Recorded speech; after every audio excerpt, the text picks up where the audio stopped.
Ifá ló yàn mí, ọba tó bá nífá kọ́ ló yàn òun kò mọ ohun tó ń sọ ni. Ọlọ́tà Odo-Ọwa ló sọ bẹ́ẹ̀. Ọba Joshua Adéyẹmí Àdìmúlà Ọlọ́tà ti ìlú Odo-Ọwa nípínlẹ̀ Kwara ti sọ pé Ifá ló yan òun sípò kì í ṣe gómìnà. Tá a bá sì wá rí ọba kan nílẹ̀ Yorùbá tó ní Ifá kọ́ ló yan òun, onítọ̀hún kò mọ ohun tó ń sọ ni.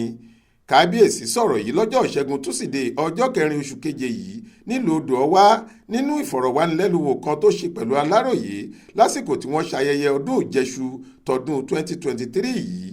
Ọba Joshua Àdìmúlà sọ pé àwọn gómìnà kọ́ ni wọ́n yan ọba, wọ́n kàn máa ń buwọ́ lu ìyànsípò náà lẹ́yìn táwọn afọbajẹ bá ti fi orúkọ ọmọ oyè ṣọwọ́ sí wọn ni. Ọlọ́tà ní ọdún kẹjọ mi rèé lórí àpèrè, èmi ò du oyè, Ifá ló yàn mí, Ifá ni yóò tọ́ka ọmọ oyè. Ọbakọ́ba tó bá ní Ifá kọ́ ló yan òun nílẹ̀ Yorùbá kò mọ ohun tó ń sọ. Lẹ́yìn tí Ifá bá ti mú ọmọ oyè tán, àwọn afọbajẹ yóò forúkọ ṣọwọ́ sí ìjọba ìbílẹ̀ ni yóò wá fi orúkọ náà ṣọwọ́ sí gómìnà fún ìbuwọ́lù pátápátá kí wọ́n tó wá kéde sí gbangba.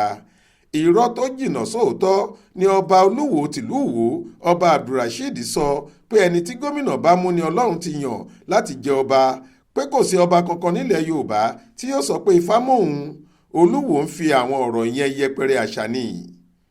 Kábíyèsí tẹ̀síwájú pé àwọn ṣe ayẹyẹ ọdún ìjẹṣu níbi tí olórí yóò ti mú iṣu tuntun lọ sí ọjà láti fi hàn pé wọ́n fẹ́ bọ́ sí ọdún tuntun báyìí, torí pé àgbẹ̀ ni iṣẹ́ tí wọ́n yàn láàyò láti ìbẹ̀rẹ̀ pẹ̀pẹ̀.